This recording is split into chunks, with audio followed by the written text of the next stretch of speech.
His name was Clinton Williams Murchison, a name that would have been familiar in the early part of the 20th century since Clint Sr. was a very wealthy man. He had made a fortune through the expanding Texas oil industry, as automobiles were becoming a way of life after the First World War. During his career, he founded several oil and drilling companies, not only in Texas, but also in Australia and Canada. By the late 1930s, he moved beyond oil and natural gas to obtain life insurance companies, banks, bus lines, and a bunch of other things. Clint Sr. also owned private hunting and fishing retreats in Texas and Mexico, where he entertained friends, business associates, and celebrities of the day. By the time he died in 1969, he enjoyed ownership over 100 companies and was one of the richest men with a $500 million fortune for his family to inherit. Clint Murchison Sr. also had 3 sons. John was the oldest, the more cautious one. Clint Jr. was more adventurous. Together, they inherited their father's work and added more industries to the resume, which included some of these. Clint Jr. was also the one that greatly desired to add to that list the purchase of a professional football team, and he was able to do so as the 1960 season began. As the Cowboys owner, he was hands-on in designing and managing the building of the Texas Stadium, which was among the first to cover all the seats from any rain. It became the template for modern football stadiums. Just like their dad before them, John and Clint Jr. enjoyed large holdings of their own, yet they went further, having partial or full ownership of closer to 250 different corporations at one point.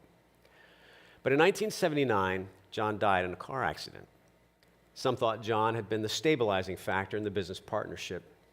And after his death, things began to change, as John Jr., Clint's nephew, sued his uncle Clint for mismanagement of business assets. Around the same time, Clint Jr.'s health began to decline. By the early 1980s, more of Clint's holdings began to get shaky, and he had to sell his beloved Cowboys to pay off some of the debt. While the return on the investment was remarkable, it did not do much for all that he actually owed.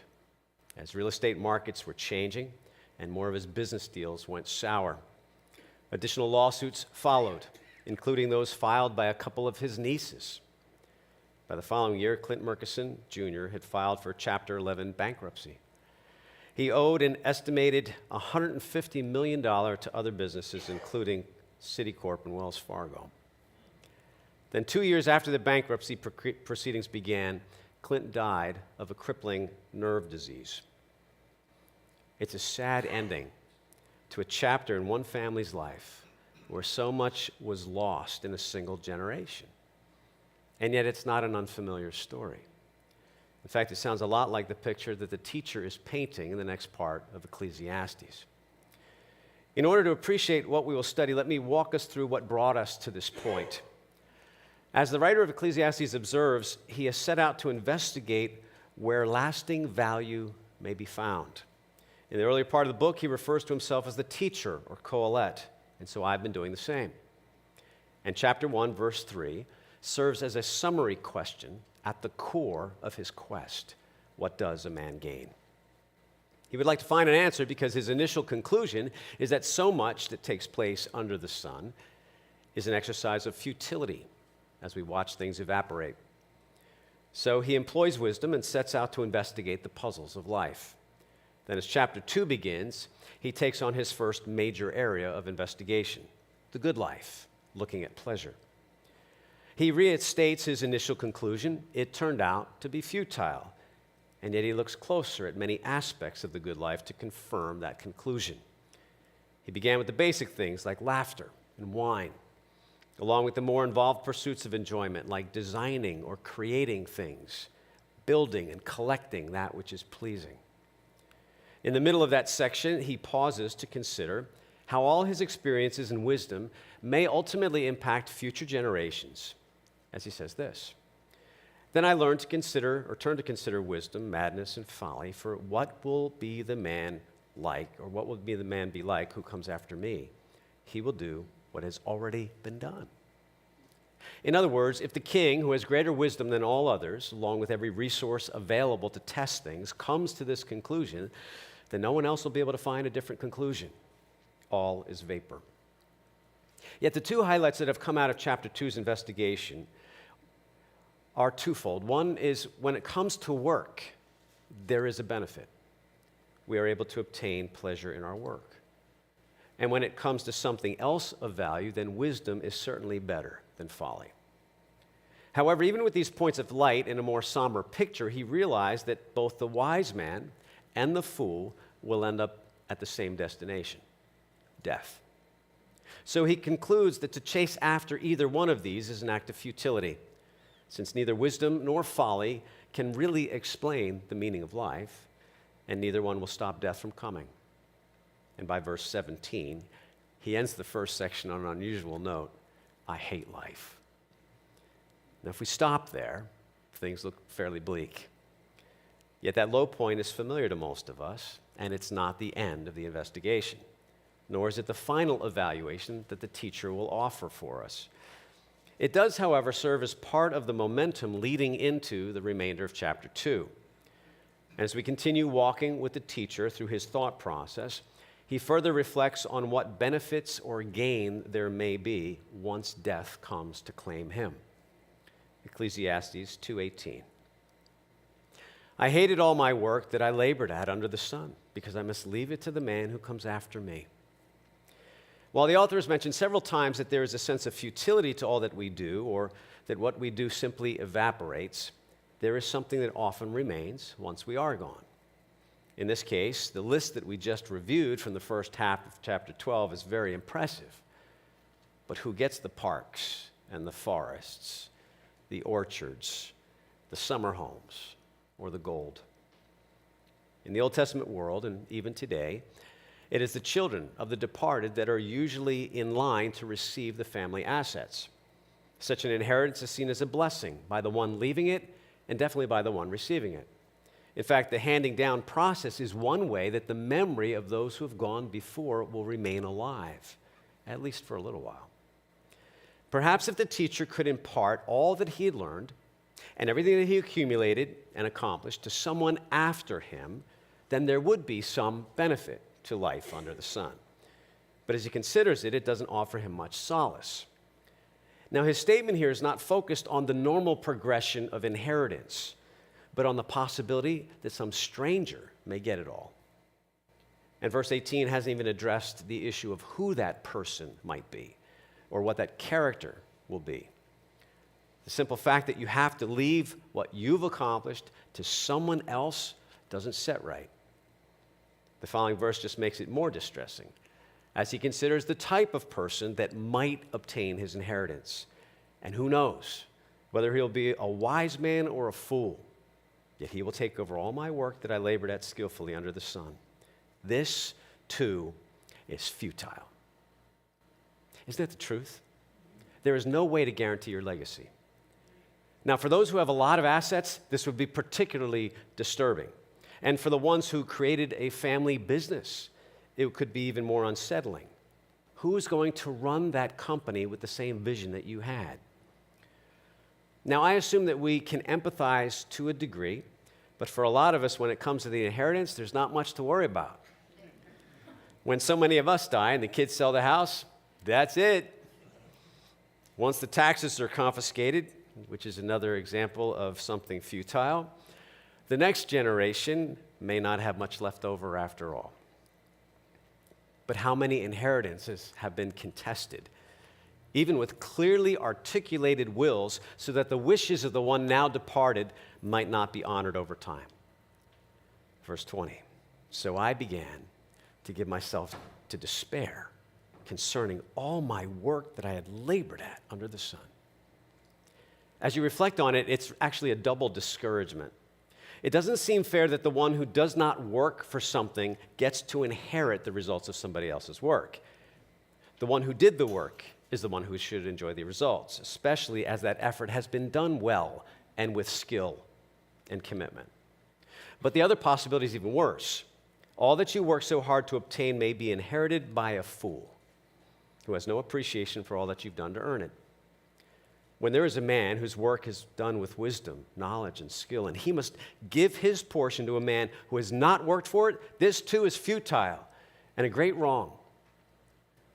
Some of our Bible versions actually translate the last word as injustice or evil, so it's even stronger. And even if we have not accumulated enough wealth to fully appreciate the position that the teacher is in, we do understand this sense of wrong. There is something built into us that says you should be able to keep, hold, or at least manage the things that you have obtained by your labor. And it's that same sense that permeates the negotiations between the workers and the company owners in business. Even now in Hollywood, among the writers and the artists who do not get paid millions for every project like the actors do. And while you can debate the details of how selfish or generous either side might be in any negotiation, at the core of those discussions is a battle for wages that line up with the work that was invested. Now, I'm not sure how many of us stop to ask, why is that so ingrained in our thinking? But I'd like to remind you of how foundational it actually is, so that you can better appreciate what we're reading, why you feel something is not right when you've earned it and it's taken from you. The Genesis account is very familiar, and yet we forget that it explains so much of what is now futile, meaningless, or a vapor. The Lord God took the man and put him in the Garden of Eden to work it and to take care of it. This is our original job description. It's called the creation mandate. First of all, it includes managing, overseeing, and organizing the plants of animals. Stewardship over all living things, in other words. Second, it includes the whole of creation, not just livestock and farming. It involves discovering the resources of God's creation and using them to make things and build things. The work and care involves mixing various materials together to create new combinations, including food combinations, like the culinary artists and chefs do. The work and care involves inventing and building items that are pleasing and useful, like musical instruments, artistic expression, technology, and tools. Many centuries after creation, we still talk about the money that we earn or the benefits that we get from our work as the fruit of our labor. That concept began in Genesis as the expected result of working in the Garden of Eden.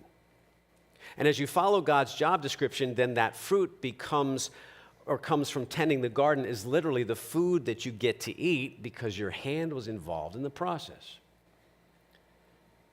In chapter 1, God also said, "Look, I have given you every seed-bearing plant on the surface of the earth and every tree whose fruit contains seed. This food will be for you." God chose to share good things with us specifically. And so we rightly apply the fruit of our labor idea to the earnings that we get from the hours spent at the job site. For the one who works, those wages belong to him. And the principle coming from the creation mandate is why the 8th commandment is in place. You shall not steal. Private property is a summary statement of being able to enjoy and manage the work of your hands so that others do not have a rightful claim to your possessions. How's that? In the last 3 minutes, you just sat through a mini course on the theology of work and reward. All that to say that the link between earning something for our labor and being able to keep it or management is part of who we are. And yet so often that's not our experience. There's a significant disconnect. We either do not get to keep the benefits of our work, no matter what that effort might be, or they'll fade, or they'll go bad once we have them, or we die, and someone else will enjoy them for a little while until they disappear from their hands. This is the frustration that's being described in chapter 2. But remember, the teacher does not have the rest of God's revelation the way we do. He sees the disconnect. And so it brings him back around to ask the question again, the same one that he asked at the beginning of the book, almost word for word. What does a man get with all his work and all his effort that he labors at under the sun? It's one more rhetorical question to add to the collection that we've been collecting. And like other questions already presented, we know the answer. However, once again, he also offers some specifics as part of that answer. Not too hopeful. For all his days are filled with grief. That's the gain. And his occupation is sorrowful. That's your gain. Even at night, his mind does not rest. That's your gain. This too is futile. When we work, we are the ones who feel it.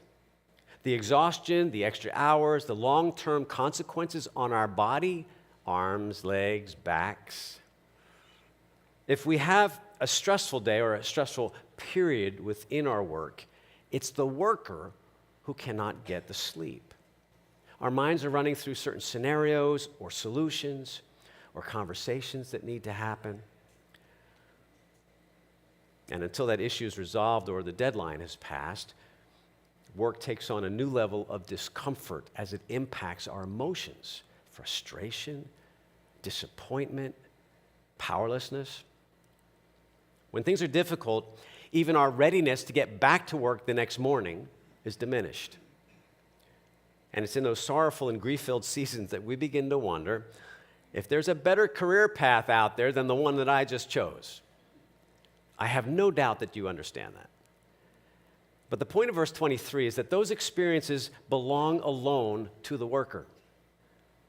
And even in the case where all of your effort might pay off and you have something good to leave behind to someone else, our heirs don't experience any of that misery as they inherit the fruit of your labor. How is that fair?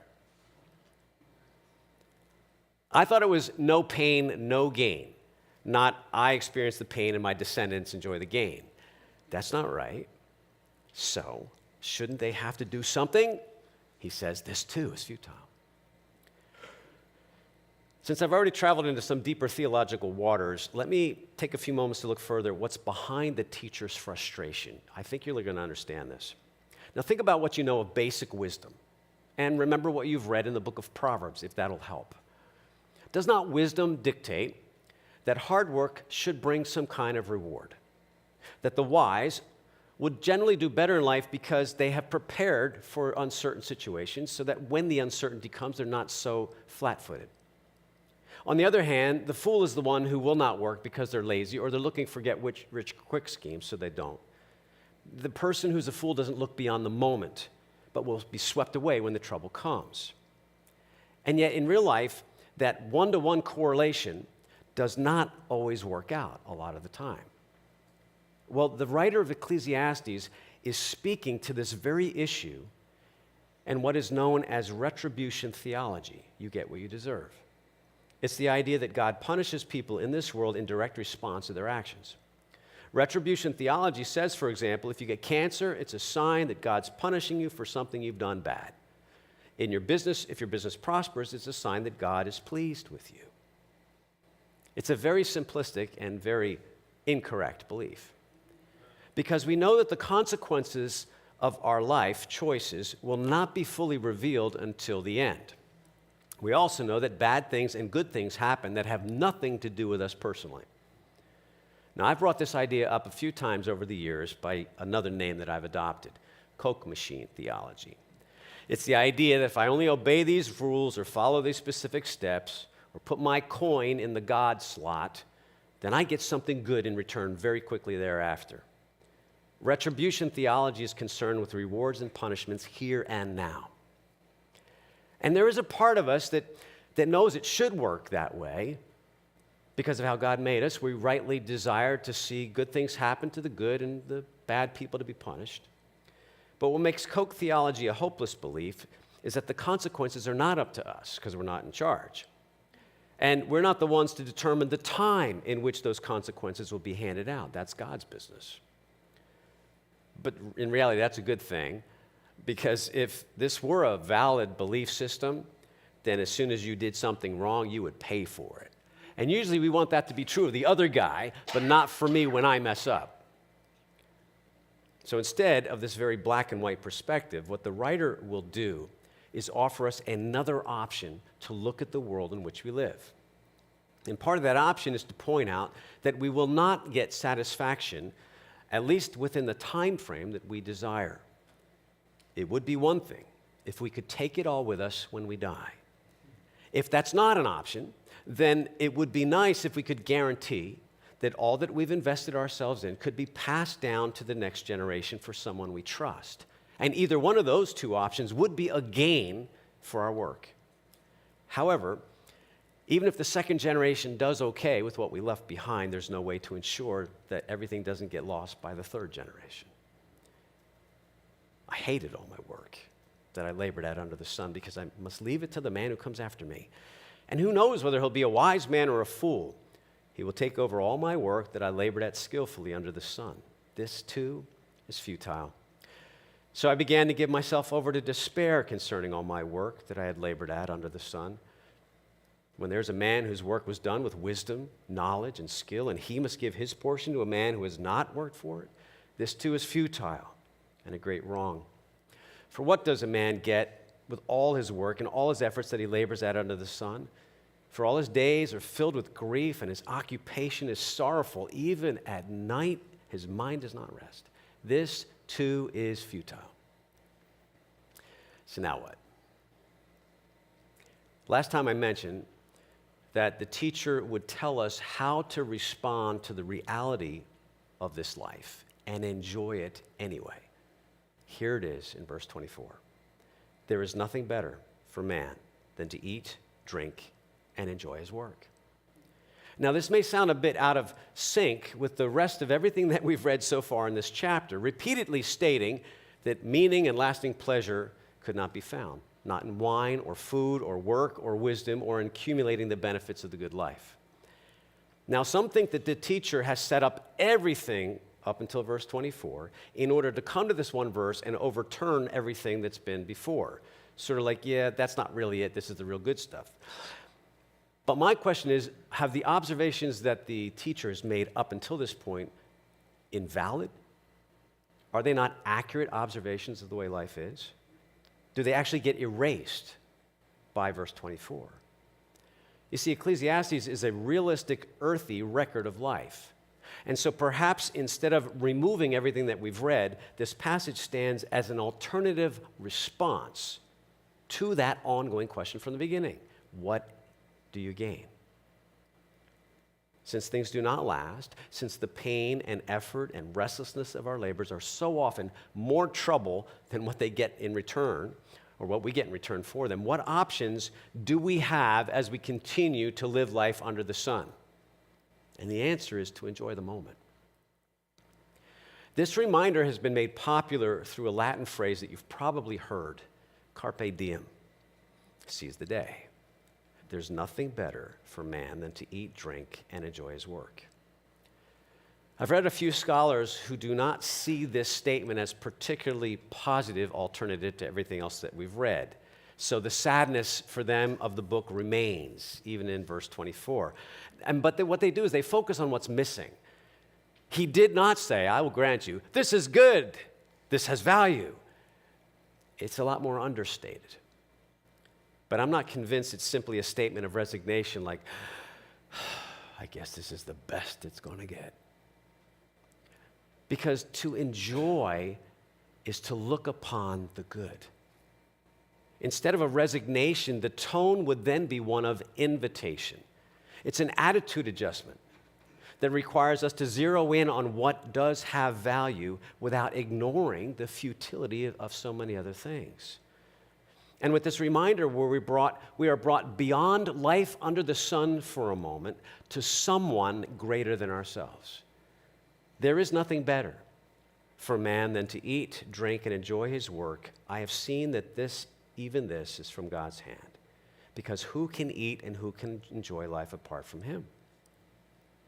With one exception in chapter 1, this is the perspective that has not been the focus of the first two chapters until now, where God is in the whole mix. And yet here the teacher reminds us that God is the one who formed the world that we live in. The world that does not operate flawlessly, with the righteous being rewarded and the wicked being punished. And yet the blessings are from God, and the enjoyment of those blessings are from God. And that includes additional blessings mentioned in the next verse.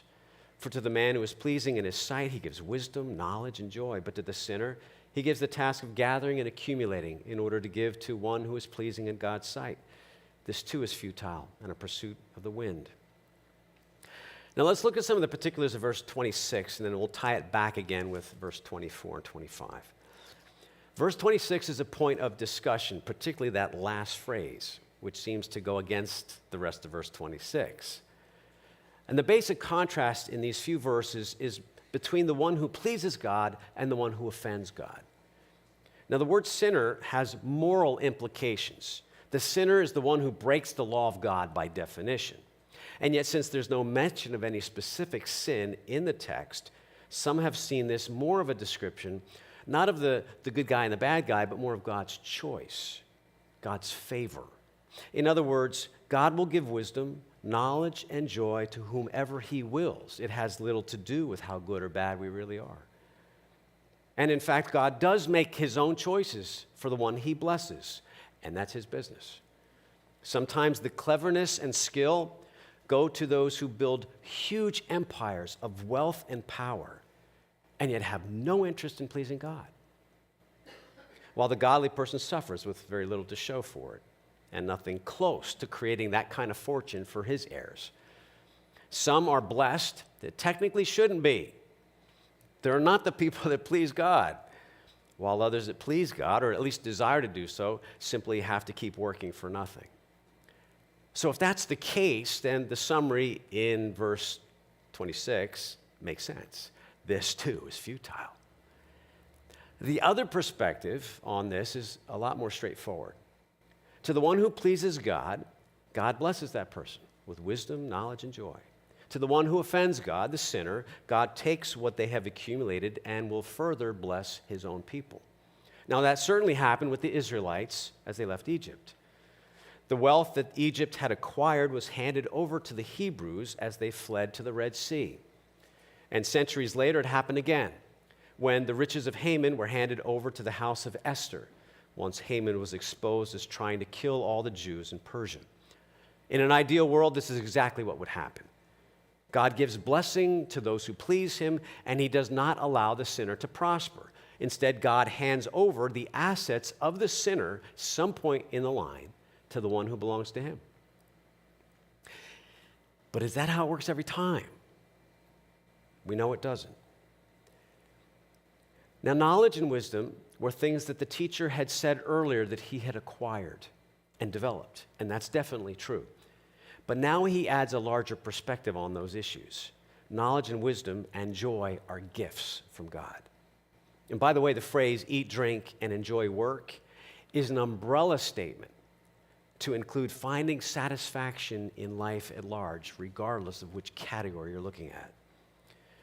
To those who acknowledge him, to those who are pleasing in his sight, he gives the additional blessings of wisdom, knowledge, and joy. He enables us to understand certain things and appreciate them with new eyes.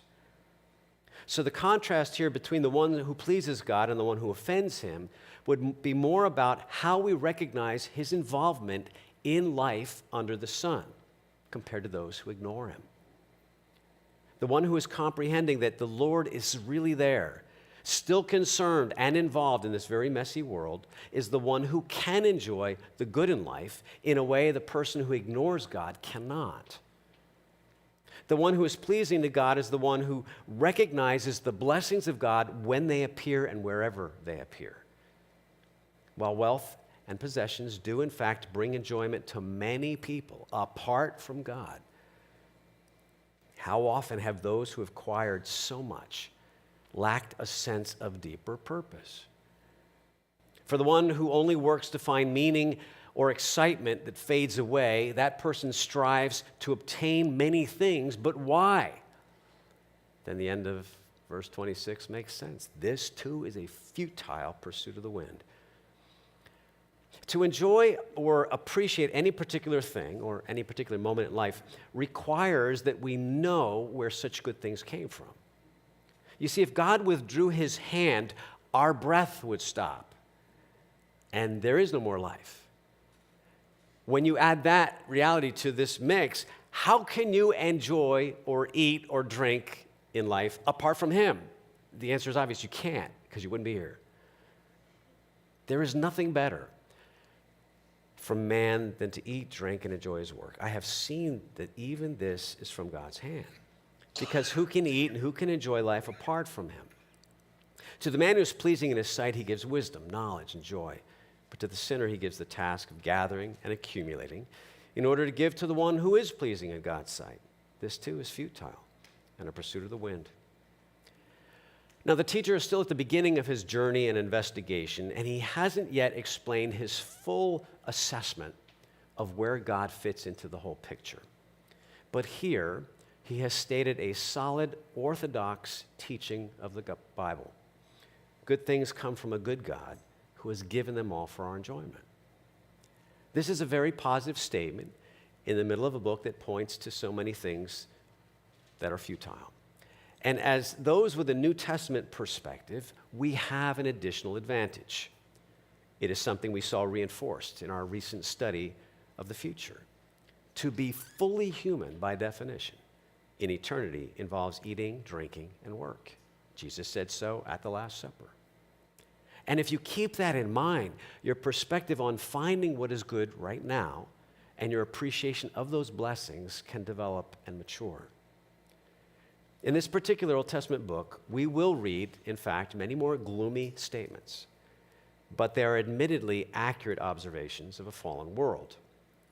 And so it is a highlight that verse 24 and 25 allows this book to be so encouraging. For me, the contrast between everything we've read and this verse is what makes the book so accessible. On the one hand, there are very countless aspects of life that don't work out as we expect. On the other hand, there really are good things in life. And enjoying what is good is a gift from God. So we ought to relish those moments when they enter our world. The two images are not part of contradicting worldviews. You know, it's either all like that or God's got it all. It's the two images held in tension. This is life, much as a vapor, unfruitful, vacuous, disappointing, unfair. And this is life. God has given us good things to enjoy. To offer statements of futility along with statements to appreciate God's gift is not a contradiction. It's more evidence that the teacher is a realist. This isn't an either or, it's a both and. Amen. The author does not offer easy answers to life's puzzle because he cannot, and neither can we as much as we'd like to. He knows what's true on the one hand, God is good. And he knows what he witnesses and experiences in life on the other, not so good. And like us, he's struggling to find meaning between those two realities. At the core of the effort to find value in this life is to remember that even the gifts of God have an expiration date. And this is the one emphasis that we've covered, and I'm encouraging you to keep in mind every time you're reading through Ecclesiastes when we study. The repeated expressions of frustration that we see are about the temporariness of all things, whatever they might be. Value and meaning and enjoyment simply do not last. And yet, good things come from a good God who has given them all for our enjoyment. So take joy when they appear. They are from the hand of God. They're a gift. And think about it. Unless you see good things in life as a gift, it's very difficult to appreciate them. For the one who believes that he is owed something that comes his way, that person cannot express the same thanksgiving. It's more of a business transaction, and we're right back again to a Coke machine theology. But if you recognize good things as something that are not owed to you right now or maybe ever, but simply come to you as a present, then you're able to enjoy them. And what do you think of this description of joy? Joy is a form in which life's movement in time is temporarily, subjectively arrested so that one experiences a sense of fulfillment for that moment. This capacity to enjoy the moments that are sweet is a real life discipline. It requires us to actually stop when something comes our way and reflect for a moment on what's going on. The simple things like, seeing a sunset or a rainbow are so common that we have missed countless of them. Therefore, it takes a conscious effort in a moment to pause and to reflect and consider how this is an evidence of God's hand and fingerprints. I've actually been enjoying making this more of a personal practice. I find it like a challenge to slow down and mark those moments of joy. And not that long ago, I was waiting in a very long line at the Keyport Fishery to pick up dinner. Since it was so crowded, it was better to remain outside. And I think I was there for close to 20 minutes, which is kind of a long wait. But being outside, I was then able to sit on the bench and look at the bay on this gorgeous sunny evening. And as I did, I overheard someone talking who had traveled from far away to spend the day at the beach. And on their way back up north to wherever they lived, they had made it a point to come to this place to get their dinner. And in that moment, I realized that I live in a town that other people find enjoyment for the waterfront, for the shops, for the food. And I thought about how much I enjoy going to other locations far from my place, like Long Beach Island. And when I'm there, I have this sense of, wow, this is such a nice place to live. And so as I waited for my name to be called, it dawned on me, that's how some people view the town that I live in. No, I can't see the ocean from my front deck, or from the waterfront for that matter. But I know that bay goes straight to the ocean. And on a clear night, we have a city landscape available to us. That's kind of nice. I live in a place that other people value, even when I take it for granted. And so in that moment, I worshiped God.